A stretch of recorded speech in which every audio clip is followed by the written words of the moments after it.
बिस्मिल्लाहिर्रहमानिर्रहीम। तमाम देखने और सुनने वालों को ज़ीशान अज़हर की जानिब से प्यार भरा सलाम।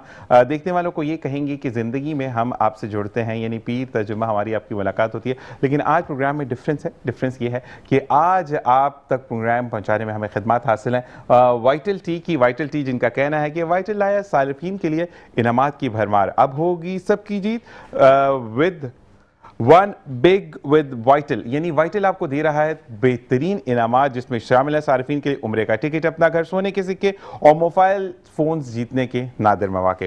वाइटल के बैग में होंगे 4 रंग की कूपन्स जिसको यानी कार्ड्स मौजूद होंगे जिसको आपने स्क्रैच करना है और आपको कार्ड पर दिया हुआ कोड या तो SMS करना है या मिस्ड कॉल के जरिए कोड को एंटर करना है। यानी वाइटल लेकर आइए, ज़िंदगी को बेहतरीन बनाइए और अपनी जितनी भी दावत है या कोई भी बैठक है उसको बेहतरीन आप बना सकते हैं वाइटल टी के साथ। और वाइटल टी पे लाइए और जीतने के मौके हासिल कीजिए। इसी के साथ साथ आज के मेहमान हमारे साथ मौजूद हैं।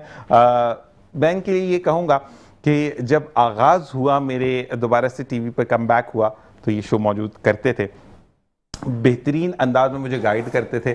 एक शो मैंने किया जिसकी इन्होंने हमेशा मुखालफत की, I am not going to take the name of the show, और मुझे शो के बाद कहते थे Zeeshan this show never suits you, ये तुम्हारे मिजाज का शो नहीं है। और विलाखिर इनकी बात सुनकर मैंने उस शो को क्विट किया और हर मोमेंट पर, हर मौके पर इन्होंने सपोर्ट किया with love and with respect. मैं आपको मिलवाता हूँ मुनीर मेमन से। अस्सलाम वालेकुम मुनीर भाई। वालेकुम सलाम। कैसे मिजाज हैं? आपको भी सलाम और आपके व्यूअर्स को भी अस्सलाम वालेकुम। वालेकुम अस्सलाम। कैसे मुनीर भाई? अल्हम्दुलिल्लाह ठीक ठाक, माशाल्लाह बड़ा डिफरेंट लग रहा है क्योंकि आप you are the best host in Pakistan माशाल्लाह, और आपको कहते हैं ना कि बताना क्या करना, तो वो थोड़ा सा वो सूरज को चिराग दिखाने के बराबर है। और कोई भी गलती हो तो स्टार्ट विद सॉरी, अब ये स्टार्टिंग द प्रोग्राम। अच्छा जी, मेरे साथ मौजूद है, काफ़ी दिनों बाद आए, कारोबार में मसरूफ़ थे और चीज़ों को देख रहे थे, चीज़ों को सम करने के बाद आज मौजूद है हमारे साथ जावेद सिद्दीकी भाई। अस्सलाम वालेकुम। वालेकुम। कैसे मिजाज हैं आपके? अल्हम्दुलिल्लाह माशाल्लाह। जावेद भाई काफ़ी अर्से बाद आमद।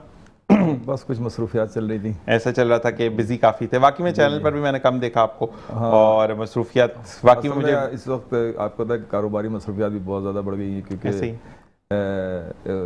जब से टैक्सीज वगैरह की सिलसिला शुरू हुआ है और उसकी वजह से कारोबार में जो कमी आई है, जो एक्सपोर्टर हमारे हैं, तो आजकल तो आपको पता सब एहतजाज पे निकले हुए हैं, कारोबारी भी, ट्रांसपोर्टर भी और जो दूसरी कम्युनिटियाँ हैं।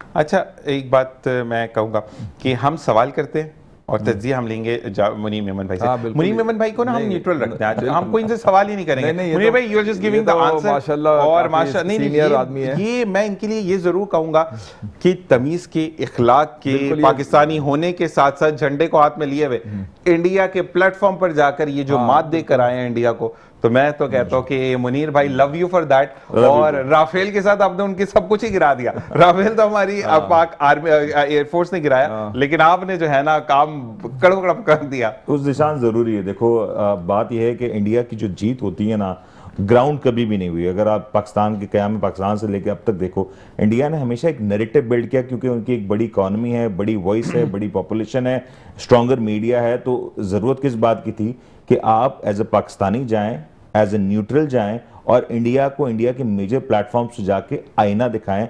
और वहाँ पे ये हमारी एज अ बतौर इंसान भी इखलाकी जिम्मेदारी है कि वहाँ जो 140 करोड़ की जो आबादी है, देखें वो बड़ी अच्छी है, इंडियन अवाम बहुत अच्छी है। वहाँ पे जिस अंदाज से इंडियन मीडिया वो ब्रेन वॉशिंग कर रहा होता है, आप जाएं, सही पिक्चर दिखाएं और जब आप उनको बताते हैं हकाइक क्या हैं, जब आप बताते हैं कि असल कहानी क्या है, कि असल हमारे लाहौर में कोई पोर्ट नहीं था, हमारे कराची में लोग आपके ड्रोन से हमारे बच्चे खिलौना समझ के उनको खेल रहे थे, ऐसे ही है। हमारे कोई शारा तबाह नहीं हुई, हमारी कोई एयरबेस तबाह नहीं हुई, हमारे मुल्क में अमन अमान की सूरत हाल बिल्कुल वैसी थी। और मैं आपको बताऊं, जब ये इंडिया पाकिस्तान वॉर हुई तब मैं LOC पे मौजूद था, लाइन ऑफ कंट्रोल चकोटी सेक्टर पे मौजूद था, और मैं वहां पे बहुत क्लियरली एविडेंट कर सकता था कि किस अंदाज से हमारी बहादुर अफवाज ने इंडिया को मुंह तोड़ जवाब दिया। और वो जवाब जो दिया हमने इंडियन मीडिया पे जाके बताया, इसमें शर्मिंदा होने की बात नहीं है, हकीकत को तस्लीम करने की बात है। और वो तस्लीम करते हैं, जब आप जाके अपनी बात करते हैं, दलाइल के साथ बात करते हैं, वो तस्लीम करते हैं। और इंडिया से हमें बहुत मोहब्बत मिलती है इस हवाले से।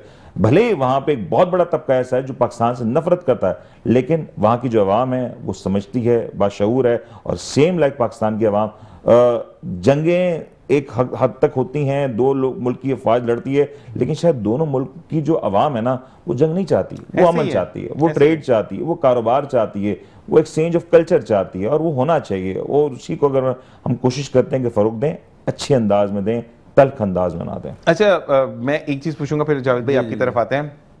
बीइंग अ सहाफ़ी, बीइंग अ होस्ट, एंकर, मुझे ये बताएं कि हमारा जो मीडिया है वो हर चीज़ पर नजर रखता है, पैमरा जिसको हम कहते हैं। अच्छा, मुझे ये बताएं कि अभी जो एयर शो हुआ दुबई में, मैं कोई मजाक नहीं उड़ा रहा, मैं सिर्फ पूछ रहा हूँ क्योंकि सीनियर हैं और बहुत अच्छा तज्जिया पेश करते हैं, हर बात को पॉजिटिव अंदाज में। जहाँ पाकिस्तान गलत है वहाँ पाकिस्तान गलत है, जहाँ इंडिया गलत है वहाँ इंडिया गलत है, इनकी ये स्पेशलिटी है। अच्छा, मुझे ये बताएं कि अभी जो इनका एयर शो में तैयारा गिर गया और उसके अंदर भी कुछ खबरें मैंने देखी, इंडियन चैनल ने कहा कि पाकिस्तानी इंजीनियर्स ने आकर ब्रेक से छेड़छाड़ की तो वो तैयारा गिर गया। मतलब क्या ये इंडिया मीडिया के ऊपर कोई लगाम देने वाला नहीं है कि फजूल की फेक न्यूज़ करते हैं?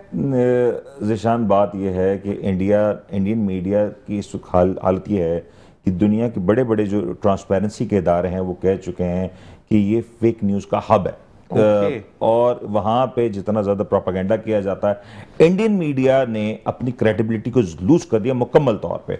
स्पेशली जब हमने इंडिया पाकिस्तान की जंग देखी, उसके बाद इंडियन मीडिया अपनी क्रेडिबिलिटी मुकम्मल तौर पे खो चुका। इनफैक्ट पिछले दिनों मैंने इंडियन फॉर्मर जज, सुप्रीम कोर्ट के जज हैं जस्टिस मरकट काटजो साहब, उनके साथ एक प्रोग्राम किया और वो खुद भी ये कहते हैं कि इंडियन मीडिया जिस अंदाज से प्रोपेगेंडा करता है, वहाँ पर अपने लोग हंसते हैं कि यार ये हकाइक तो हो ही नहीं सकते। देखें, एक चीज़ होती है, आप कहते हैं जिसको अक्ल तस्लीम करे, वो जो बात कहते हैं वो अक्ल तस्लीम कर ही नहीं सकती।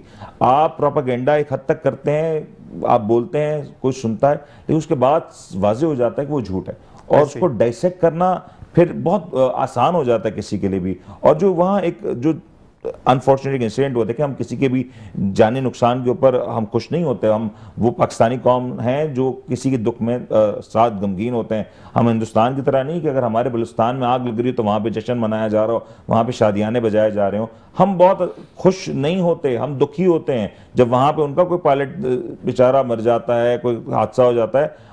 बट ये मुंह बोलता सबूत है कि इंडियन एयरफोर्स एक इनकॉम्पिटेंट फोर्स है। आप उनको राफेल दे दें, आप उनको मिक्स दे दें, आप उनको दुनिया का कोई बेहतरीन तैयारा दे दें, it's not the gun, it's the man behind the gun. और अगर वो चलाने वाला हवाबाज ही उतना वेल ट्रेंड नहीं होगा, उसका पीछे जो एक सिस्टम है वो उतना ऑक्यूपाइड नहीं होगा, उतना इंटीग्रेटेड नहीं होगा, तो फिर इस तरह के क्रैशेस, इस तरह के हादसा तो होने।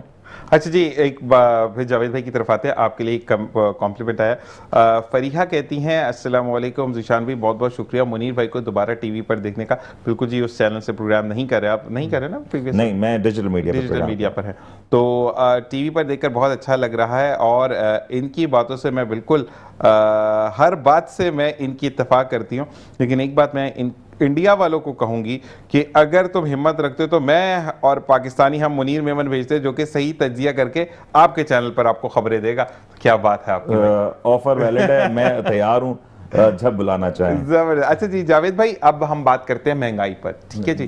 तो आपको क्या तहफ़्फ़ुज़ात हैं, जो कि मुनीर भाई भी हम बात करेंगे इस बारे में, जिसमें से एक चीज़ तो मुझे भी बड़ी टिगर की रात में कि दूध पूरी मार्केट से ख़त्म हो गया था और कहा जा रहा है कि 350 पर दूध को लेकर जाएंगे, और इस बारे में मैं भी आपके साथ हूँ। लेकिन कहाँ कहाँ आपको फील हो रहा है कि क्लॉ बहुत ज़्यादा आ रहा है? देखें, बिस्मिल्लाहिर्रहमानिर्रहीम, ये सिर्फ एक दूध का नहीं है। आप आम ग्रोसरी देख लें, कोई सा भी फ्रूट देख लें, सब्ज़ी देख लें, या जो दूसरी अशिया है जो एक बुनियादी ज़रूरत होती है, तो उसका बजट आप देख लें कि पहले अगर आप 1 साल पहले या 3 साल पहले चले जाएँ, चले हुकूमतों का मुआवजा होता है ना, तो उस वक्त क्या रेट थे। उस वक्त जाहिर सी बात है, पेट्रोल है, चाहे किसी के पास मोटरसाइकिल हो या गाड़ी हो, पेट्रोल तो उसकी ज़रूरत है, वो डलवाता है, सही है। इसी तरह बिजली के जो निर्ख हैं, जो बिजली के यूनिट हैं, तो ये सब चीज़ें मिल के फिर एक बजट बनाती हैं घर का। ठीक है। तो अब आप इससे अंदाज़ा कर लें कि आमदनी और अखराजात का, और पहले जो आमदनी थी, जो अखराजात थे, और अब जो इस वक्त जो ये गवर्नमेंट तनकीद कहती रही है, तो आप देखें बार बार हर चैनलों पे यही तबसरे होते हैं कि आप जाहिर सी बात है गवर्नमेंट टू गवर्नमेंट मवाजना होता है। मतलब कि अगर मियाँ साहब की गवर्नमेंट है या पीपल्स पार्टी की गवर्नमेंट है या PTI की गवर्नमेंट है, तो उस वक्त क्या पोजीशन थी और आज क्या पोजीशन? कहा यह जा रहा है कि आपकी आने से पहले, जब आपकी इक़्तिदार में आने से पहले, आपकी बानी सीट पर बैठने से पहले डॉलर 111 रुपये का था, और जब वो सीट पर बैठे तो डायरेक्ट 180 पर जम कर गया। हाँ, फिर असल में हमारे आने से पहले तो बहुत सारी चीज़ें मसनूई चल रही थी, आपने भी देखा था। हमने स्टेट बैंक हमको स्टेट मसनूई क्यों कहेंगे जावेद भाई? हम अगर मसनूई कह दें तो फिर तो आपके हमारे लिए- हमारे वक्त में आपने देखा था कि स्टेट बैंक को हमने बिल्कुल फ्री कर दिया था, आज़ाद कर दिया था हुकूमती उससे, जिस पे बड़ी तनकीद भी हुई थी कि जनाब ये तो आपने IMF के हैंड कर दिया या वो कर दिया। लेकिन वो असल में अब सही आदाद शुमार, अब हमारी एक मिसाल है कि अगली गवर्नमेंट एक मिसाल है हमारी होती है, तो यही स्टेट बैंक यही रिपोर्टेज और यही IMF देगा। आप देखें कि अभी आपने एक 5,300 अरब डॉलर की जो करप्शन का आई है, आप मुझे बताएं कि जब PTI की गवर्नमेंट ख़त्म हुई थी, कौन से इंटरनेशनल इदारे ने इस तरह की रिपोर्टें दी थी? तकरीबन वही टर्नओवर है, हमारा भी 3.5-4 साल का था, इनका भी तकरीबन 3.5-4 साल का है। तो कहने का मकसद ये है कि देखें, उससे अगर ये चीज़ें रुकेंगी तो इससे हमें और आप आम जो हमारी आवाम है उसको फ़ायदा होगा, मुल्क को फ़ायदा होगा, मुल्क में तरक्की होगी, मुल्क में डैम बनेंगे, मुल्क में तालीम, सेहत, रोज़गार का निज़ाम बेहतर होगा। लेकिन अगर इसी तरह सिलसिला चलता रहा और हर आने वाला इसी तरह दलाइल देता रहा, तो फिर आप अंदाज़ा कर लें कि हमारी अगली जनरेशन, जो अभी आप देखते हैं कि अभी जो एक सर्वे होता है कि इस वक्त जो 20 साल या 25 साल के जो बच्चे हैं वो जिस्मानी तौर पे उतने मजबूत नहीं जो पहले जो हमारे आबा अजदाद के वक्त में होते थे। ओके, तो इसकी वजह खुराक और जो आप घरों में आप देखते हैं, इस पे जब ये मामलात होते हैं, जब किसी भी घर में घरेलू, तो उनकी घरेलू जिंदगी भी अफेक्ट करती है, सफर कहती है। बिल्कुल, ब्रेक का कहा जा रहा है, ब्रेक से वापस आएंगे और फिर मुनीर भाई से पूछेंगे कि मुनीर भाई, एक रिपोर्ट मैंने भी पढ़ी, मैं सवाल छोड़े जा रहा हूं, मुनीर भाई आके जवाब लेता हूं आपसे, कि मैंने ये रिपोर्ट पढ़ी कि मौजूदा हुकूमत के होने से पाकिस्तान के अंदर कारोबार वसी हुआ है, इंटरनेशनल जो टर्म्स हैं वो पाकिस्तान में आने की कोशिश कर रहे हैं कि हमें कुछ स्टेबल एंड स्टे ऑन चीज़ें दें तो हम जो है वो कारोबार करेंगे। कितना सच है कितना झूठ, ये मुनीर भाई से पूछेंगे ब्रेक के बाद। वाइटल टी के साथ देखते रहे मुस्कुराती सुबावत ज़ीशान असर। वेलकम बैक, और हम मौजूद है आपके साथ वाइटल टी विद ज़ीशान असर, और यानी मुस्कुराती सुबह विद ज़ीशान असर और वाइटल टी के साथ आप देख रहे हैं। बिल्कुल जी, वाइटल टी का कप भी हमारे साथ मौजूद है और हम इस वक्त एंजॉय कर रहे हैं वाइटल टी को। आप भी एंजॉय कीजिए और कहते हैं कि अगर ज़िंदगी को बेहतरीन बनाना है तो चाय इज़ द वन, जो कि कराची वालों की एक सौगात है, और कराची के साथ साथ अगर वाइटल टी हो तो टेस्ट डिफरेंट हो जाता है। और हम अब बात करेंगे मुनीर भाई से। मुनीर भाई, जो मैंने जाते हुए सवाल बोल कर गया था आपको कि मैंने एक तज्जिया पढ़ा, उस मतलब एक रिपोर्ट पढ़ी, उसके अंदर ये है कि मौजूदा हुकूमत में बिजनेस बहुत आ रहा है। Is this true? इंसान को बिल्कुल ऐसा ही है। चाहे इस गवर्नमेंट की बात करो या माजी की गवर्नमेंट की बात करो, पहले इसकी बात कर लेते हैं। ऐसा कुछ भी नहीं, ठीक है। इस हुकूमत ने दावे बहुत किए। इस हुकूमत की जो दावे की कलई IMF की मौजूदा रिपोर्ट जो आई उसमें खुल के रह गई कि जो फॉरेन इन्वेस्टमेंट की बात होनी थी वो नहीं आई। पाकिस्तान से इस 2 से 3 साल के अरसे में जो बड़ी इंटरनेशनल कंपनीज थी वो एग्जिट कर गई। दैट शोज कि पाकिस्तान में जो इंटरनेशनल इन्वेस्टर्स हैं या लॉन्ग टर्म इन्वेस्टर्स हैं या जो बड़ी कंपनीज हैं, मल्टीनेशनल कंपनीज हैं, उनका ट्रस्ट नहीं है, and that is alarming right now. इसका एक बेनिफिट ये हो सकता है कि पाकिस्तान की लोकल इंडस्ट्री को एक बड़ा मौका मिलेगा, लेकिन क्या पाकिस्तान की लोकल इंडस्ट्री इस वक्त तैयार है कि वो इस बड़े गैप को फिल कर सके क्वालिटी प्रोडक्ट के साथ? Which I don't think so. Pakistan की लोकल इंडस्ट्री इस वक्त रेडी है। So one thing for sure कि इस वक्त गवर्नमेंट की जो पॉलिसीज़ हैं उसको लेके जो कारोबारी तबका है, जो माशी सूरत हाल है, वो कोई अच्छी नहीं है और इसमें लगातार गिरावट आ रही है। हमारे साथ PTI के दोस्त बैठे हैं, रिपोर्ट्स की बात कर रहे थे, तो मैं फिर माजी की रिपोर्ट्स का हवाला भी कर देता हूँ कि जिस PTI की हम बात करते हैं, जिस इंसाफ के निज़ाम की हम बात करते हैं, तो इन्हीं की ड्यूरेशन में एक रिपोर्ट आई थी ट्रांसपेरेंसी इंटरनेशनल की, दैट क्लेम्स कि उस वक्त जो करप्शन थी वो पाकिस्तान में अपने उरूज पे थी। जिस सियासी जमात का मंशूर एंटी करप्शन हो, उसके दौर में अगर करप्शन अपने उरूज पे हो तो ये बता देता है कि पाकिस्तान में जो सियासी जमातें हैं दरअसल वो चेहरा होती हैं, असल किरदार, असल पर्दे पर पसे पर्दा जो चीज़ें हैं, जो ब्यूरोक्रेसी है, वो किसी के कंट्रोल में नहीं है। और आज जो सबसे बड़ा चैलेंज पाकिस्तान का है कि जो ग्लोबल डायनामिक्स शिफ्ट हो रहे हैं, देखें आज हम 2025 में खड़े हैं, 2026 की तरफ मूव कर रहे हैं। क्या हमारी अगले 10, 15, 20 साल की कोई तैयारी है? क्या कोई रोड मैप है? किसी हुकूमत, किसी सियासी जमात के पास नहीं है।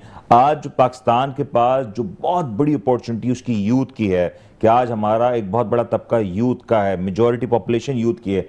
यूथ की पॉपुलेशन जितना बड़ा बेनिफिट, जितना बड़ा एडवांटेज आज आपके पास है, अगर इसको सही तौर पे हैंडल ना किया गया तो उससे बड़ा कर्ज, उससे बड़ा अजाब कोई नहीं हो सकता, क्योंकि ये यूथ एनर्जेटिक होती है, चार्ज अप होती है, वो कुछ करना चाहती है। अगर आपने उसको मौके ना दिए तो फिर वो कुछ ना कुछ ऐसी सरगर्मियों में जाएगी जो आपके लिए, आपके मुल्क के लिए अच्छी नहीं होगी। और कब तक हम इस बात को ये कह के सेलिब्रेट करते रहेंगे कि नहीं हमारा ब्रेन ड्रेन नहीं हो रहा, हम तो बेसिकली अपनी ह्यूमन रिसोर्स को एक्सपोर्ट कर रहे हैं। आज पाकिस्तान का जो एक्सपोर्ट का जो नंबर है, सबसे बड़ी एक्सपोर्ट अगर आज पाकिस्तान करता है तो अपने लोग करता है, अपनी ह्यूमन रिसोर्स करता है, और स्किल्ड रिसोर्स करता है, लर्नड रिसोर्स करता है। एक इंसान जो पूरी 5-7 साल लगा के आपका डॉक्टर बनता है, द डे ही बिकम्स और शी बिकम्स डॉक्टर, उसकी प्रायोरिटी होती है कि वो मुल्क से बाहर चला जाए। आज अगर कोई इंजीनियर बनता है तो उसकी सबसे पहली अपॉर्चुनिटी होती है कि किसी गल्फ कंट्री चला जाए। आज आपका कोई आर्किटेक्ट बनता है तो उसकी सबसे पहली अपॉर्चुनिटी होती है कि वो टर्की, सऊदी अरब या गल्फ चला जाए। Why it is going like this? क्यों हम अपने मुल्क में ऐसे इंस्टीट्यूशंस नहीं क्रिएट कर पा रहे? हमारे साथ दानिश भाई भी मौजूद है ना, हमें एजुकेट करें कि क्या वजह है कि आज तक हम ये सारी सूरत हाल के ऊपर काम नहीं कर पाए कि हमारे बच्चे वही इंटरनेशनल डिग्रीज लेने के लिए दुबई जा रहे हैं, मलेशिया जा रहे हैं, यूएस जा रहे हैं, यूके जा रहे हैं। क्या वजह है कि हम इन कैंपसेस पाकिस्तान नहीं बना पाते? हमारे पास क्या जगह नहीं, हमारे पास इंफ्रास्ट्रक्चर नहीं, हमारे पास क्वालिटी ऑफ फैकल्टी नहीं। क्यों नहीं है? इसको कब बनाएंगे? और अगर ये बना ले, आप इमेजिन करें पूरी दुनिया से कितना बच्चा हर साल कनाडा, लंदन, यूके से पढ़ाई के लिए जाता है। उसे पढ़ाई के लिए नहीं जाता, कितना फॉरेन एक्सचेंज लेके जाता है, कितना डॉलर लेके जाता है। जब वो लेके जाता है तो वो उस मुल्क की इकोनॉमी में कंट्रीब्यूट करता है। बट हमारा क्या है? हमने आज तक यहाँ कोई एक इंस्टीट्यूट ऐसा बनाया जो हम कहें कि यहाँ पे दुनिया भर के स्टूडेंट्स आए हों, रेप्यूटेबल इंस्टीट्यूट्स आए हों, यहाँ कोई रिसर्च फैसिलिटी बनी हो, यहाँ पे इस बात पे काम हुआ हो कि 2018 के जो इंतखाबात हुए उसमें क्या गलती हुई, 2024 के जो 23 के इंतखाबात हुए उसमें क्या गलती हुई, उस हुकूमत ने क्या गलत किया तो अब हम सही कर लें, इस हुकूमत ने क्या गलत किया जो हम सही कर लें। हमारे यहाँ सिंपल है, इसने बुरा किया, मेरा दौर अच्छा। और दूसरी बात ये कि एक दूसरे पे तनकीद करें। दानिश ज़मानी हमें ज्वाइन किया। सैयद साहब कैसे, आप ठीक ठाक हैं? दानिश भाई, जैसे कि मुनीर भाई ने कहा कि यहाँ पर इंस्टीट्यूशंस नहीं हैं, और जैसे कि बीइंग इंजीनियर मैं भी ये बात करता हूँ कि जब यूनिवर्सिटी में पढ़ते थे तो टीचर्स ये कहते थे 1-1.5 लाख की जॉब तो आपके पाँव कदम चूमेगी। और जब फाइनल कॉन्विकेशन डे था, और क्योंकि मैं गोल्ड मेडलिस्ट हूँ तो रस्तों की खाक में नहीं 35,000 रुपये मुझे ऑफर हुई। और जब मुझे 35,000 ऑफर हुई तो वो कहते हैं ना कि बंदा डायरेक्ट आसमान से जमीन पे गिरता है। तो एक तो बच्चों को फेक होप्स क्यों देते हैं, और दूसरी चीज़ कि इंस्टीट्यूट वाकई में क्यों ऐसे नहीं कि पाकिस्तान के अंदर लोग जो हैं वो मूव करें दुनिया से कि नहीं यार पाकिस्तान के अंदर जाकर पढ़ना चाहिए। First of all thank you so much कि आपने मुझे इनवाइट किया और एजुकेशन जैसे मैटर पे आपने ये मुझे मौका दिया। देखें, बाहर से अगर कोई भी इंटरेस्ट ले हमारे स्टूडेंट्स में, या हम अगर ये होप करें कि कोई भी जो है इदारा या कोई भी मैनेजमेंट हमारे स्टूडेंट के ऊपर इन्वेस्ट करे आके और उनके बेहतरी के लिए सोचे, उससे पहले तो हमारी अपनी ज़िम्मेदारी है।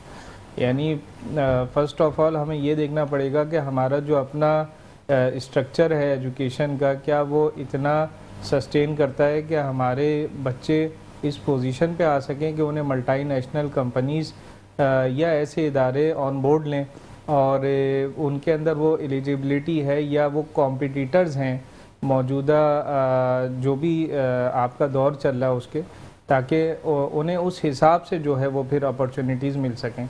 तो उसका जवाब है कि हमने वो स्ट्रक्चर बनाया नहीं अपनी तालीम का। यानी हमारे अगर आज से 20 साल पहले, फॉर एग्ज़ाम्पल 20 साल पहले का जो हमारा स्ट्रक्चर है एजुकेशन का, वो सेम एज इट इज़ चला आ रहा है। यानी 2 दिहाइयों से उसके अंदर कोई तब्दीली खासा खा नहीं हुई।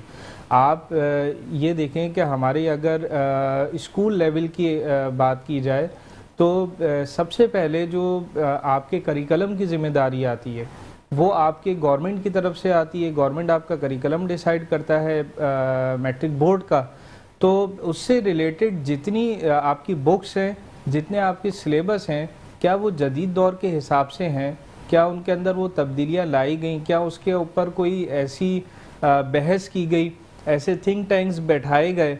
तो ऐसा कभी हमारे जो है ना मुल्क में नहीं देखा गया, क्योंकि हमारी एक बात बोलूँगा यहाँ पर, एक चीज़ मैं इंटीग्रेट करना चाहूँगा आपको भी। देखें, मसला ये कि दुनिया के अंदर ग्लोबली आप जब पढ़ते हैं, एक साल हम इंजीनियरिंग की बात कर लेते हैं क्योंकि मैं उस पर थोड़े से कमांड रखता हूँ और किसी पे नहीं है।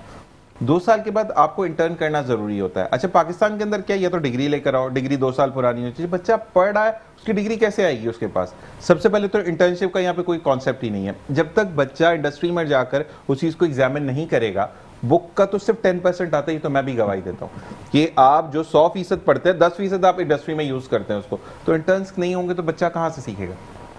किताबी कीड़ा तो कुछ भी नहीं हो सकता। आज मैं मुनीर भाई को यहाँ खड़ा कर दूं, राफेल के बारे में मुझे बताएंगे ऊपर से निकल गया, लेकिन वो अगर एग्जामिन करके एलओसी पर वो चीजें देख कर आए तो वो आंखों देखा हाल आकर बताएंगे। मैं सुनी सुनाई पर तो मुझे कोई काम नहीं होगा ना मुझसे। नहीं, ठीक है, ये रियलिटी है। आपने ये भी एक इसका फैक्टर है, लेकिन इसके बेशुमार फैक्टर्स हैं। अब अगर हम ये सिर्फ इंतज़ार करें फॉर एग्जांपल कि हम, क्योंकि प्रोफेशनल लाइफ से हमारे बच्चे वाकिफ़ नहीं होते ना, जो हमारी आपकी डिग्री क्लासेस, आप इंजीनियरिंग करने के बाद एक बच्चों के, यानी हमने उसको सिखाया हुआ या तो तुमने इंजीनियर बनना है या तो तुमने डॉक्टर बनना है, इसके अलावा तुम्हारे पास कोई दूसरी फील्ड है नहीं, कोई और प्रोफेशन दुनिया में मौजूद नहीं है। तो ये मतलब हमने एक प्रेशर कुकर बनाया हुआ बच्चों को। तो जब वो अपनी अगर इंटरेस्ट नहीं है उसमें और वो एक इंजीनियर बन भी जाता है तो उसके अंदर वो काबिलियत नहीं होती। और अगर किसी बच्चे में काबिलियत भी है तो इंजीनियरिंग करने के बाद भी उससे सबसे पहले जो है वो उसके तजुर्बे मांगे जाते हैं कि आपके कितना किन किन जगहों पे आपका तजुर्बा है, क्या क्या आपके पास स्किल्स हैं। तो उसमें वो हमारा जो भी स्टूडेंट है ना, पास आउट जो होता है वो उसके अंदर 0 होता है। तो अब हम सिर्फ इंतज़ार करते हैं कि इंटर्न्स जो है हमारे, क्योंकि ये शादिर नादिर किसी एक इदारे में हो जाता है कि वो अपने स्टूडेंट्स को, क्योंकि वहाँ पे कंपनीज खुद आती हैं और उन बच्चों को ऑन बोर्ड लेती हैं, तो वो शादिर नादिर किसी एक इदारे में होता है। लेकिन अपना इंटरेस्ट क्या है उस बच्चे का, इस वजह से उसका इंटरेस्ट नहीं होता कि उस लेवल से पहले कभी उसको उसकी प्रोफेशनल लाइफ से जो है वो एक्सप्लोर नहीं किया जाता। असल में दानिश भाई यहाँ पे देखिए, अगर आपका एक चीज़ आपने डल गया इंजीनियरिंग में तो आपने इंजीनियर बनना है, ठीक है। Exactly. हमारे यहाँ पर प्रॉब्लम क्या है कि देखिए, अब बच्चा, मैं एक डिग्री लेकर आया, मुनीर भाई से बात करूंगा, मुनीर भाई पे रख के बात करूंगा कि मैं इनको बहुत आसान नहीं, इनको मैं जानता बहुत गहराई से हूँ, ठीक है। मुनीर भाई के पास में आया, मुनीर भाई the owner of a company, ठीक है, इंटरनेशनल और पाकिस्तान का तज्जिया दोनों आपके सामने रख रहा हूँ। इंटरनेशनल बच्चे से एक मेरी बात हुई, उससे कहा कि मुनीर भाई की कंपनी, मुनीर भाई ने कहा कि वी विल वेलकम यू, हम मिलकर आपके साथ काम करेंगे, कहीं आप गलत है कहीं हम गलत है, मिलकर एक अच्छी चीज को फॉर्म करेंगे। ऐसे ही है मुनीर भाई? बिल्कुल एग्जैक्टली। पाकिस्तान के अंदर हम तुम्हें क्यों रखें, क्या फायदा होगा हमें? अबे भाई, बच्चा फ्रेश करके आया है इंजीनियरिंग, वो आते साथ बम थोड़ी बनाएगा आपके लिए। तो ये चीजें पाकिस्तान के अंदर बड़े मसले मसाले। क्या कहेंगे जावेद भाई इस बारे में? अगर हम जहां पर हर बात करें वहां पे तालीम का भी फुकदान है, और तालीम तो आपकी पीटीआई का मंशूर था कि हमने तालीम था ही नहीं, बल्कि सियासत में आने से पहले उन्होंने नमल यूनिवर्सिटी बनाई थी। ऐसे ही है। और शौकत खान अहमद नमल यूनिवर्सिटी, जो तकरीबन हर पाकिस्तानी जानता है। फीस बड़ी नमल की वैसे। अच्छा है, फीस बड़ी सारी है वो नमल की। मैं तो गवर्नमेंट से पढ़ा हूँ, इसलिए मुझे फीस डिस्काउंट करा देंगे। तो नहीं, वो कोई मसला नहीं है इंशाल्लाह अगर रहेंगे। अच्छा देखिए, मसला प्राइवेट स्कूल या यूनिवर्सिटीज़ का नहीं है, मसला ये कि गवर्नमेंट की पॉलिसी, क्योंकि जाहिर सी बात है सबसे पहली जिम्मेदारी होती है हुकूमत वक्त की, जो हमारी जो हुकूमत है। अब आप देखें कि इस वक्त जो हमारे इंजीनियरिंग और मेडिकल के जो कॉलेजेस हैं वो कितने हैं, वो वही जो हम बचपन से देखते आ रहे हैं, बचपन से सुनते आ रहे हैं। बिल्कुल ऐसा तो ही है। हमारे जैसे अक्सर बेशतर हमारे मुनीर भाई ने भी अभी तस्दीक किया, दानिश भाई ने भी तस्दीक किया, तो ये आज का नहीं है, या ये 2018 से ये प्रॉब्लम शुरू नहीं हुआ था कि 2018 से, इससे पहले बहुत अच्छा चल रहा था। ये यूनिवर्सिटी जो आप NID की नाम लेते हैं या कराची यूनिवर्सिटी का नाम लेते हैं या डाउ का लेते हैं या SM कॉलेज का लेते हैं, सिंध मेडिकल कॉलेज का लेते हैं, तो ये मेरे ख्याल से हम लोग ने जब से होश संभाले, जब से ये 4-5 है, इससे बड़े नहीं है। तो इसका मतलब है गवर्नमेंट का फोकस था ही नहीं, उसका फोकस प्राइवेट। अच्छा, प्राइवेट की जहाँ दानिश भाई तो क्योंकि एसोसिएशन में भी हैं, लेकिन जो हमारा जो मालूमात है कि मैंने क्योंकि प्रॉपर्टी का भी काम किया है, तो जिसका घर ज़्यादा किराए पे नहीं उठ रहा होता था, वो कहता था यार स्कूल खोल लो। मतलब एजुकेशन को हमने कोई उसका ये नहीं तय किया कि इसके जो स्कूल बनेगा उसमें क्या क्या चीज़ें होनी चाहिए, नहीं होनी चाहिए, SOPs को फॉलो नहीं किया। यानी 2-4 कमरे का मकान है तो वो भी स्कूल बन गया, 2 से 40 का मकान है तो वो भी स्कूल बन गया। मतलब स्कूल के SOPs होती है कि ये ग्राउंड होना चाहिए, लैब होना चाहिए और ये क्लासरूम होना चाहिए, लेकिन ऐसा कुछ भी नहीं था। तो जब हमारा गवर्नमेंट का फोकस हमेशा सिर्फ आमदनी रहा, और ज़ाहिर है दानिश साहब तो अच्छी तरह जानते होंगे कि किस तरह फीसिस होती हैं। अब अगर आप चाहें सुरजानी वगैरह की तरफ चले जाएं या उधर चले जाएं तो कुछ सोशल जो तंजीमें हैं उनकी भी चल रही हैं फीसिस, और कुछ प्राइवेट स्कूल। अब इस वक्त मेरे ख्याल से कहीं भी किसी भी स्कूल की फ़ीस जो है वो 3-4 हज़ार रुपये से कम नहीं होगी। नहीं, इससे भी कम है, इससे भी तो अब नहीं, मतलब ये कि एवरेज फीस की अगर बात मिडिल करें क्लास तो में कर रहा हूँ जी, जो लाखों रुपए की बिल्डिंग खरीद के लेके किराए पे स्कूल बना रहे, तो एजुकेशन कहाँ से सस्ती दे देगा? क्योंकि टीचर की तनख्वाह भी है, बिजली के बिल भी हैं, सब चीज़ें। तो अब इसमें वही लोग अगर आते जो तालीम से मुखलिस होते, जो कारोबारी नहीं होते, तो फिर तो शायद ये बहुत बेहतर होता। अच्छा, ये आपके लिए कहा गया है सैयद इस्माइल है, उन्होंने कहा कि मैं बिल्कुल एक बात से इत्तेफाक करूंगा कि जब पीटीआई की हुकूमत थी तो तब कराची के अंदर लोड शेडिंग बहुत कम होती थी। इससे इत्तेफाक करूंगा क्योंकि मर कर मैंने भी अल्लाह को जवाब देना। लेकिन मुझे ये बता दें कि पीटीआई के जो सरबराह हैं उन्होंने कौन से तालीमी मैदान में झंडे गाड़ दिए, कौन सी यूनिवर्सिटी बना दी? ख्वाब तो सबने दिखाए, वो आपने भी दिखाए और हम देखते रहे। अच्छा, ये भाई साहब को अल-कादिर, बिल्कुल अल-कादिर बनाई थी। अच्छा, इनको भाई साहब को शायद टर्नओवर नहीं पता होगा कि उनका 40-50 साल का नहीं था, 3.5 साल का था। उसमें 2 साल जो मैं अक्सर बेशतर हर प्रोग्राम में कहता हूँ कि कोरोना में वो मैच्योर आए थे ना, वो बच्चा तो नहीं था। नहीं, देखिए अगर मिसाल एक अच्छा, फिर ये जो बातें होती हैं कि उन्होंने ये नहीं किया, उन्होंने वो नहीं किया, ये कराची में भी होता है कि जी कराची का, तो फिर क्या वजह थी कि 2024 में उनको इतने भारी अक्सरियत में वोट पड़े? इसका मतलब है कि दूसरे जो है वो उनसे भी नाअहल थे, तो लोगों ने उनसे उम्मीदें लगाई थी। वरना आप मुझे बताएं, जो फैमिलियां हैं, जरदारी फैमिली है, यानी पीपल्स पार्टी है, नून लीग है, एमकेएम है, फजलुर रहमान है, ये तो 50-50 साल से सियासत कर रहे हैं, तो और हुकूमतों में भी हमेशा रहे हैं। लेकिन एक बात मैं बोलूंगा, टीम तो आपने भी उन्हीं को मिला के बनाई थी ना। ब्रेक का कहा जा रहा है नहीं, वाइटल टी के साथ वापस आते हैं, जावेद इसको कंटिन्यू करते हैं। वाइटल टी के साथ देखते रहिए मुस्कुराती सुबह विद ज़ीशान अज़हर। ऑलराइट जनाब, वेलकम बैक। वाइटल जी के साथ हम मौजूद हैं एक बार फिर मुस्कुराती सुबह विद ज़ीशान अज़हर में, और दानिश भाई से सवाल कर लेते हैं। और बाकी में आपका सवाल बहुत वैलिड और क्वेश्चन भी आया है दानिश भाई के हुकूमत कहती रहती है, कोई भी हुकूमत हो, पीटीआई की हो, पीपी की हो, नून लीग हो, जो भी ABCD, कि आपने जून जुलाई की फ़ीस नहीं लेनी। धज्जियाँ उड़ा दी जाती हैं उस बात की कि आपने फ़ीस लेनी है। अच्छा, उसकी मिसाल ऐसे दी जाती है, हमने रेंट देना है, जो स्कूल है उसका, टीचर्स की फ़ीस देनी है, जबकि हर दफ़ा ये होता है कि आधे टीचर्स तो नए होते हैं जिनको जून जुलाई की फ़ीस पे नहीं होती, सैलरी नहीं मिलती। तो मुझे ये बताएं कि हुकूमत की धज्जियाँ तो फिर प्राइवेट स्कूल वाले भी उड़ाते हैं ना? अच्छा, पहली तो बात ये, कोई हुकूमत ये नहीं कहती कि जून जुलाई की फ़ीस नहीं लेनी। अभी ये नहीं, ऐसा नहीं है। इसका तरीका मैं आपको बताता हूँ ना, क्योंकि मैं इस फील्ड से हूँ। जी।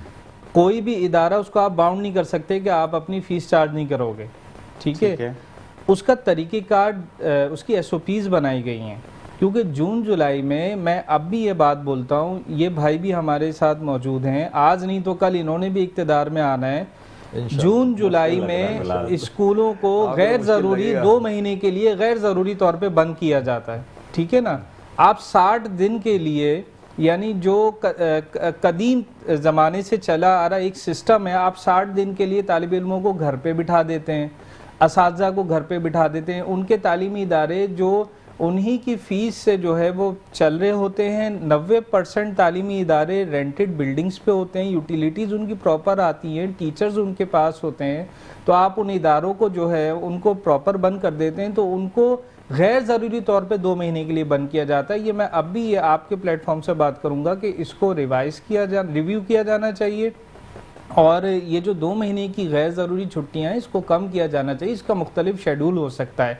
दूसरी बात यह है कि जून और जुलाई में स्कूल बंद करने की इस वक्त मंतक समझ में नहीं आती, क्योंकि जो वेदर चेंजेस आपके आ चुके हैं, तो जो शदीद गर्मी है वो मई के महीने में पड़ती है। मई और जून का ये जो 2 महीना होता है, इसका जो मई की 15 तारीख से जो वेदर चेंजेस शुरू होते हैं, तो ये जून के मिड ऑफ जून तक चलते हैं ये। उसके बाद आपका जुलाई का पूरा महीना आप देख लें, पिछले 2 साल का आप रिकॉर्ड उठा के, कि बारिशें शुरू हो जाती हैं, ठीक है, मौसम बहुत बेहतर हो जाता है। तो ये तो गैर ज़रूरी तौर पे बंद किया जाता है, इसमें कोई तब्दीली नहीं की जा रही। अच्छा, रही बात कि किसी गवर्नमेंट ने इदारे को मना नहीं किया, आप फीस नहीं ले सकते, क्योंकि अगर गवर्नमेंट मना करेगा तो यकीनी तौर पर गवर्नमेंट फिर हमें सब्सिडी प्रोवाइड करेगा, गवर्नमेंट फिर हमें फंड प्रोवाइड करेगा कि आप अपने इदारों को चलाएं। आज की तक की तारीख में कोई एक ऐसी गवर्नमेंट या कोई एक ऐसा मिनिस्टर नहीं आया जिसने प्राइवेट स्कूल को, चाहे वो 1000 रुपए लेके माहाना फीस में पढ़ा रहा हो या 10,000 रुपए लेके पढ़ा रहा हो, 1 रुपए का भी फंड दिया हो। हमें ये कहा जाता है कि आप जितने तालिब इल्म हैं, ठीक है, उन सब की जिम्मेदारी आपके ऊपर है, आपके कंधों पे इस वक्त बहुत ज़्यादा, यानी हमें खूब थपथपी लगा के आगे तो कर देते हैं, लेकिन रत्ती बराबर जो है हमें कोई फंड प्रोवाइड नहीं किया जाता। तो इस तरीके के रवैये पे अगर आप किसी इदारे से चाहेंगे कि जनाब आप जिस फीस के बिहाफ पे अपने इदारे को चलाते हैं आप वो फीस भी लेना छोड़ दें, तो ये तरीका गलत है।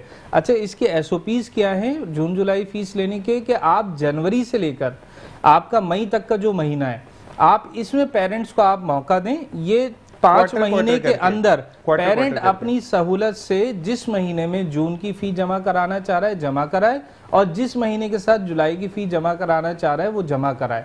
जून जुलाई में क्योंकि स्कूल बंद होता है, स्कूल का ऑफिस भी बंद होता है, ना ही हमारे पेरेंट्स इतने पाबंद होते हैं कि वो बंद स्कूल में आकर जो है वो अपने बच्चे की फीस जमा कराएं। फिर ये होता है कि बेशतर पेरेंट्स की हम सहूलत देने की जगह और उनके लिए मसाइल पैदा करते हैं। जून जुलाई ख़त्म होने के बाद अगस्त का महीना जब आता है तो उस पेरेंट के ऊपर 3 महीने की फ़ी ड्यू हो जाती है, जून की भी ड्यू हो जाती है, जुलाई भी ड्यू हो जाता है, अगस्त भी ड्यू हो जाता है।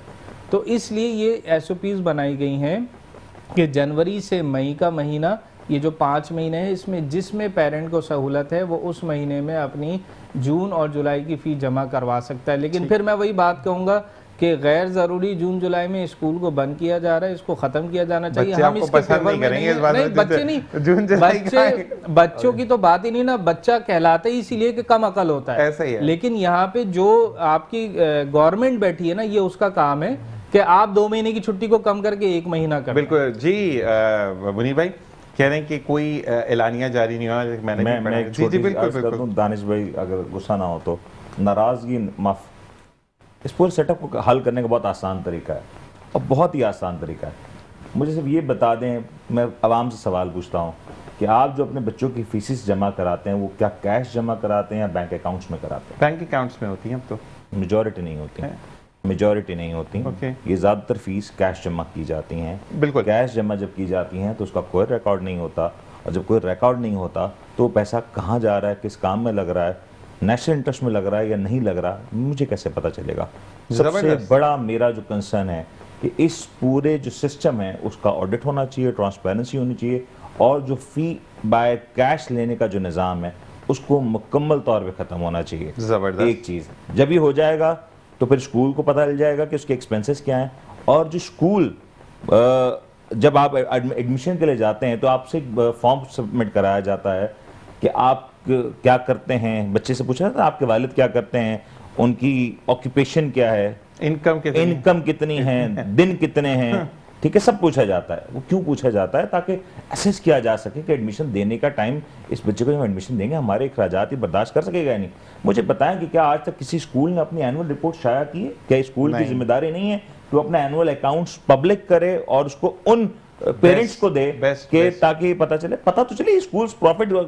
लेकिन आप किसी भी स्कूल ओनर से बात करें, वो एक ही बात करो ओनर, पैसे नहीं बचते सर, बिल्कुल ऐसे पैसे नहीं बचते तो बंद कर दो कारोबार, गाड़ी बहुत अच्छी बंद कर दो, गाड़ी बहुत अच्छी खड़ी होती है बाहर उनकी। अच्छा, गाड़ी मुझसे आप टाइम मुझे कंप्लीट कर भाई। अगर एक काम है ना, आप एक काम करते हैं, आप उसको नफा नहीं होता तो बंद कर देना, मेक इट सिंपल। आप खिदमत खल्क नहीं कर रहे। सिंपल सी बात यह है कि आप ऑडिट करें, उस ऑडिट को पब्लिक को दें, पब्लिक को नहीं देते तो कम से कम स्टूडेंट्स को दें। और मुझे एक बात बताएंगे, यूटिलिटी की बात करते हैं, एनुअल चार्जेस क्या चीज़ है? एनुअल चार्जेस क्या चीज़ है? इतनी खतरनाक बात है कि वाइटलिटी हमारी डिस्टर्ब हो गई। ठीक है, आप स्कूल की फीस लें, उसमें एनुअल चार्जेस आपको मिलेंगे सालाना। कई स्कूल में 2 बार एनुअल चार्जेस लिए जाते हैं। ऐसे ही है, ठीक है। अच्छा, जून जुलाई की ज़्यादा होती है एग्जामिनेशन, क्योंकि उस टीचर को चेक करना पड़ता है, पेपर बनाना पड़ता है, टीचर को कुछ नहीं मिल रहा होता। अच्छा, जून जुलाई की बात करते हैं, मुझे फिर बताएं क्या आपका स्कूल किराया का? मैंने आपको कहा था किराया किस जगह पे आप स्कूल खोलें। पहले तो आप इलीगल एक रेसिडेंशियल एरिया में आपने स्कूल बना दिया, आप एक SBCA के बाय लॉस की वायलेशन कर रहे हैं, और फिर आप मुझे कह रहे हैं क्योंकि मेरा स्कूल छोटी जगह पे किराया का तो मैं अफोर्ड नहीं कर सका। अगर आप एक तालीम जहां से बच्चे को परवान चढ़ाना है उसकी बुनियाद ही गलत है, इलीगल जगह से आप उसकी बुनियाद डालेंगे तो वो काम कैसे चलेगा। दावे से कहता हूं मुझे साबित कर दें कि इस वक्त कराची के कितने स्कूल रिहायशी इलाकों में, रिहायशी मकानों में खुले हुए हैं। ऐसे ही है। अगर इसको साबित कर दें तो मैं बता दूंगा। दूसरा मुझे बता दें कि जिस हमने बात की है स्कूल्स की एंड एजुकेशन सिस्टम की, आप इसका ऑडिट कर दें और जून जुलाई की फीस, सर जून जुलाई में आपका बिजली का बिल 0 होता है। बिल्कुल ऐसा ही है सर जून जुलाई में आपका पानी का बिल 0 होता है। आपका जून जुलाई में बाकी सारे खर्चात नहीं हो रहे होते, क्लीनिंग स्टाफ वगैरह आप नहीं होता। अच्छा कॉल हमें हाँ, कॉलर ने please ज्वाइन ले किया। अस्सलाम वालेकुम व रहमतुल्लाह। जी वालेकुम अस्सलाम व रहमतुल्लाहि व बरकातुहू। माशाल्लाह, कौन बात करें? अब्दुल रज़ा भाई कैसे हैं आप? जी अल्हम्दुलिल्लाह बिल्कुल सही है। आपका प्रोग्राम, आपके मेहमानों को बहुत बहुत सलाम। बहुत अच्छा वालेकुम प्रोग्राम है, टॉपिक भी अच्छा है और ये हकीकत है कि जी प्राइवेट स्कूल जो बनाए गए उन्होंने बकौल आपके मेहमान की कि वो 240 गज में, 200 गज में, 120 में, छोटे छोटे स्कूल जिससे ना बच्चों को पॉल्यूशन मिल रही है ना कोई ऑक्सीजन मिल रही है। पर ये कारोबार हुकूमत के ज़ेर निगरानी ही हो रहा है, मैं ये कह सकता हूँ, क्योंकि हुकूमत एजुकेशन डिपार्टमेंट के निगरानी में हो रहा है प्राइवेट स्कूल्स के। तो डायरेक्टर ऑफ प्राइवेट स्कूल जो है वो बिल्कुल कभी भी मैंने किसी डायरेक्टर को सालों हो जाते हैं प्राइवेट स्कूल पे जाते हुए नहीं देखा। ऐसे ही है, मेरा अपना तज्जिया। तो मैं एक बात और कह सकता हूँ तैयब या निहार कैसे थे कि जिस तरह ये स्कूलों की बात कर रहे हैं, इसी तरह अपार्टमेंटों में यूनियनें जो है वो भी अपना ऑडिट नहीं देती। जबरन यूनियन मेंटेनेंस लेती है लेकिन काम नहीं देती। उसके आगे सेवरेज बह रही है, गटर बह रहा है, उसके वो कह रहा है कि भाई ये मेरी सफाई कर दें, मेंटेनेंस किस बार की ले रहे हैं। तो इसी तरह स्कूल में जो फीस दे रहे हैं बच्चे, तो उनके वालिदैन का हक है, ये राइट है।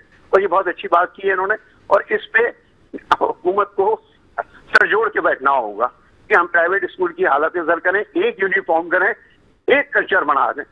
नीले पीले स्कूल बना के रख दिए, उससे बच्चों में फ्रस्ट्रेशन पैदा हो। थैंक यू, बहुत बहुत शुक्रिया आपका। जी जावेद भाई क्या कहना चाहेंगे इस बारे में? मुझे क्योंकि थोड़ा सा टाइम चाहिए, अभी काफी सारी बातें ना मैं- गैप आ नहीं, जाएगा मैं- और मैं असल में- भूल जाऊंगा। मैं अभी मुनीर बड़ी भाई- इंपॉर्टेंट जी, बातें की है बोलिए, मुनीर भाई ने असल में मेरे- देखें मेरा- पहले तो मुनीर भाई बड़े काबिल एहतराम है और बड़ा मेरा इनके साथ वक्त गुजरा। मुझे पता है कि ये बड़े चुपते सवालात भी करते हैं। तो इसमें देखें बात थोड़ी सी समझने की है। ये मेरे बड़े भाई हैं, इन्होंने कहा कि प्राइवेट स्कूल क्यों अपने ऑडिट को पब्लिक नहीं करता ना। पहले तो बात ये समझें कि ये पब्लिक स्कूल नहीं है कि अपनी ऑडिट पब्लिक करे। ये एक प्राइवेट स्कूल है जो एक बाकायदा इदारे के तहत रजिस्टर्ड किया जाता है। वो इदारा है directorate of private institution Sindh का, और 3 साल के हर मुद्दत के अंदर हर इदारा जो है उसकी रजिस्ट्रेशन को रिन्यू किया जाता है, और हर 1 साल की जो ऑडिट होती है उस इदारे की वो डायरेक्टरेट ऑफ प्राइवेट इंस्टीट्यूशन में दी जाती है। इसका एक प्रॉपर तरीका होता है। अगर हर जो है वो प्राइवेट सेक्टर अपनी ऑडिट को पब्लिक करना शुरू कर दे तो फिर तो पाकिस्तान के किसी इदारे को ये इख्तियार ना होना चाहिए, सबको अपनी जो है ना वो ऑडिट को पब्लिक करना चाहिए। यहाँ पे कोई नहीं करता, सिर्फ स्कूल से क्यों सवाल किया जा रहा है।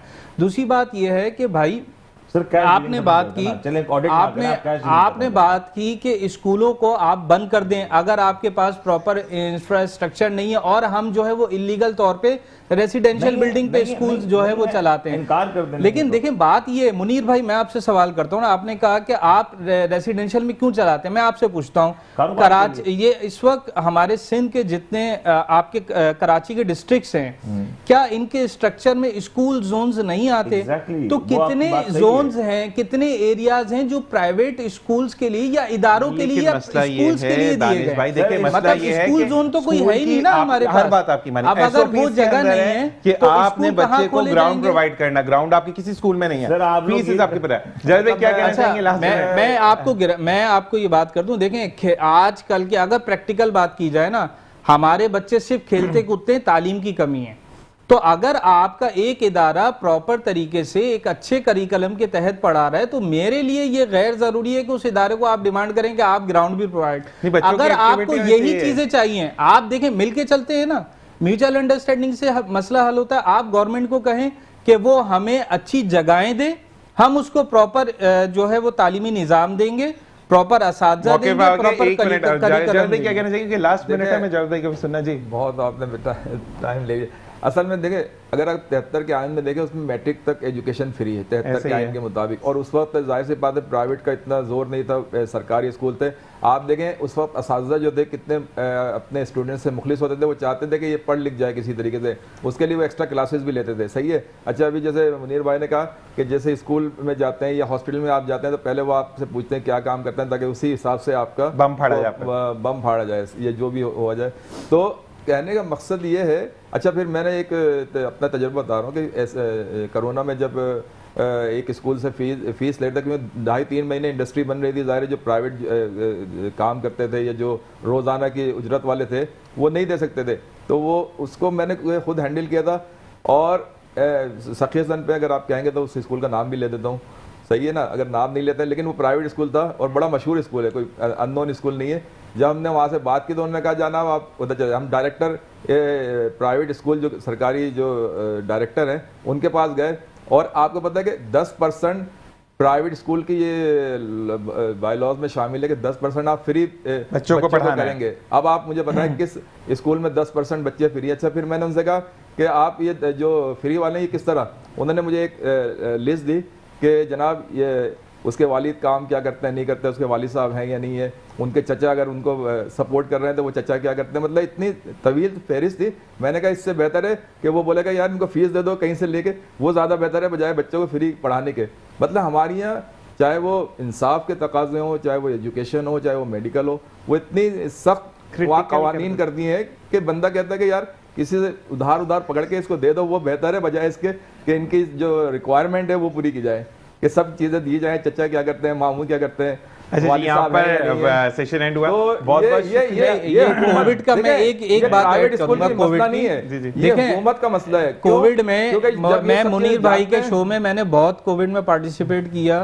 कोविड में इनकी गवर्नमेंट की मौजूदगी में वफाक में ये मौजूद थे, सूबाई गवर्नमेंट यहाँ पे जो भी थी अपने म्यूचुअल अंडरस्टैंडिंग से फरवरी में सबसे पहले जो पाकिस्तान के अंदर इदारा बंद हुआ, तालीमी इदारे बंद किए गए और 9 मैट्रिक के बच्चों को उनके इम्तिहान के बुनियादी हक से रोका गया।